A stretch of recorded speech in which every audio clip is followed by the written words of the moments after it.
What's up, Jenner? Today's video is going to be about how many crystals do we get on average every single day. What's the best way to use these crystals? Well, I did some mathematics, some calculathics, and for the free-to-play folk, I figured it out for you. If you like this video and like my content, hit the sub button, hit the like button, hit that bell dingy thing, so you know when I post a video. Let's go, baby.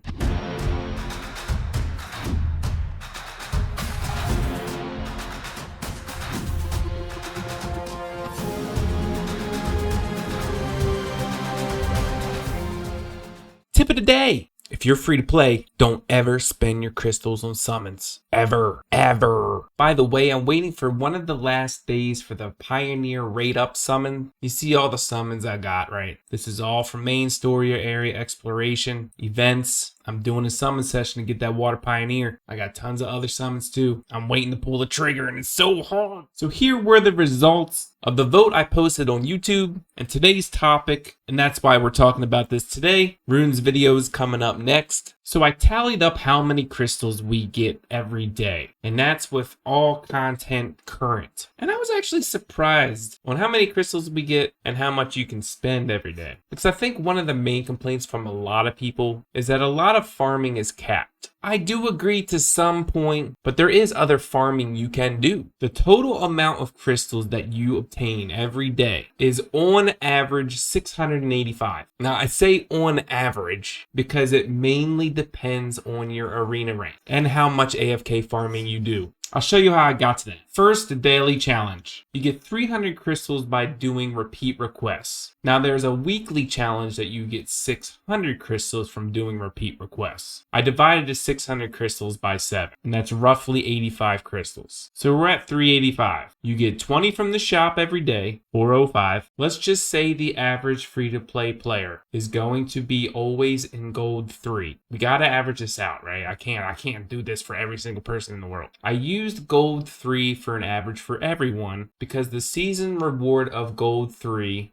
is not capped by a rank. Also, in the current weekly standings, there is a lot of players at gold 3 just with a one-man defense. The weekly reward for gold 3 is 500 crystals. That's about 71 crystals a day. So right now we're totaling 476. Season reward for gold 3 is 2,500. I divided that by 28, 89 crystals a day. So right now we're at 565. If you are AFK farming like you probably should be whenever you're not playing the game manually, I'm going to count for one creature book reward and one collection book reward. I'm taking it just from a regular monster. You farm it out, it's 60 crystals. You should be doing probably one a day. You might do more, that's cool. Average player, one a day. 625. Then let's say you AFK farm for a bit for minnows, so you can do your cooking profession or a guild request, another 60 a day for 685. So technically you're going to max out your collection book and your creature book at some point, right? So if you want to take 120 off the total, roughly you get 565 crystals a day, but early game 685. 685 crystals. It's pretty crazy to think that we only get that much, but they limit how much we can farm dungeons and stuff like that. Yes, you can get tickets and stuff like that for certain dungeons by doing repeat requests, which I'm going to talk about that in a minute, but the total amount of crystals to do crystal refreshes on Cairos is 450 total. Path of Growth, 550 total for all crystal refreshes. Repeat requests, 900. Trying to transcend your summoner, another 900 crystals. So if you want to refresh every single thing you can daily, 2,800 crystals. Now I can take the punches, that's fine. There is ways to get other sources of crystals. This is an undetermined amount because there's a lot of variables. But first I'm going to tell you as free to play where to spend these daily crystals you accumulate. It really depends on where you are in the game. Early game, mid game, whatever. But since it's only the third week, I'm just going to tell you early game because that's probably what you're looking for anyway. In all honesty, the materials we need the most are Magic of Essence and Breath of Life. Now where you want to refresh more is up to you. I personally like to recharge the repeat requests.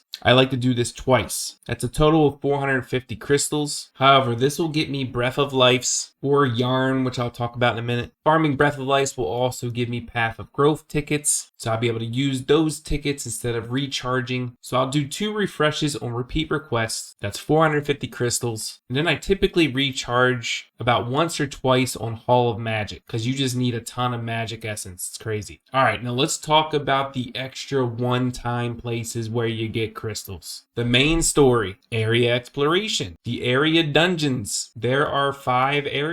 Make sure to do them all. The current ongoing events. A lot of these events have been resettable as well. The more you farm, the more rewards you get. And of course, creature book farming and collection book farming. And then sometimes Comp2Us sends us some crystals for rewards or compensation or whatever. Now, last but not least, there's one more kind of blanket area that you can get more crystals. And I don't feel like a lot of people talk about this. It's in regards to AFK farming, or just farming in general, and that is the exchange center. You can actually farm the exchange center. There is a lot of items that you can put on here to obtain Raheel tokens to either A, buy yourself something off the exchange center, or you can sell your Raheeds for crystals. The common price to buy them is 150. However, you can sell all your Raheeds and put them at a unit price of 140. Yeah, the stupid chipmunk takes 10% of my profit. However, if you are looking for a little bit more crystal income, then the exchange center is the place to be. That's probably why you see all these bots around all the time now. Because I'm going to tell you some things that you can farm, and that's in AFK farming or walking around the map farming, that you can sell on the exchange center that is in high demand. Now, number 1, you could sell your Skystones, but I wouldn't. I mean, if you really don't need to, then yeah, you can sell them. But free to play, you shouldn't sell them. You need millions. But let's talk about some things you can farm and sell. Magic Core. Legendary, powerful, magic, faint, all of them. They are all farmed on field creatures. Each one is obviously different. Some are in multiple places. These are used in a lot of different crafting. Very high in demand. And you know them whales are too lazy to farm. Enchanting Stone. Enchanting Stone drops off of mining nodes, and these are used to make unknown scrolls. Now the big thing about that is that you can get 4-star LNDs or 3-star LNDs from unknown scrolls. Plus you want to max out that monster book so that you get more stats and higher power level. You can farm these by just going around the map and mining. Not to mention mining material like obsidian and minerals like tritium. These ones are in high demand as well because there's not actually nodes that you can mine directly from this. These are rare drops off of different mining nodes. Also, fish. Some people are too lazy to fish. I get it. They want to max out their professions and they want to do it quick. Salmon, for example, is used in cooking recipes, and you need some in order to raise the level. You can come in and send a 20 stack of salmon. Right now, it's like 5,600. You can sell gear. Like I sold this ice crystal staff for 10,000. That's 150 crystal, and you can farm this in subjugation. Easy 150 crystals. Well, 9,000 because of the stupid damn furball thing taking 10%. Now let's talk about yarn. As you can see, there's not much yarn on the market. That's because this stuff gets bought out immediately. Yarn is used in outfit crafting. For outfits, all you need to do is craft the outfit and you get the stats and you don't even have to wear the outfit. Like say I want this balancer set to give my Orby a 54 attack. I click on the GPS location button here, and as you can see, there's 4 things you need to craft. Faint magic cores, regular magic cores, yarn balls. The higher quality of outfit, the higher quality of yarn you need. You can get yarn through the shop. You can also craft yarn. I just made 15 of them and I can sell 10 for 57,000. Then whenever you want, like I said, you just come up to the Raheels, go to sell. You sell at the max unit price you can. Crystal profit, baby. Time is money. And that's it for today's video. I hope this helps you choose where you want to use your crystals, because ultimately the decision is yours. But if you're free to play, these are some math strategies and arithmetics to help you choose where to use your crystals. If you like this video, like my content, sub, like, hit that dingy bell, baby. I'll see you in the next one. Peace.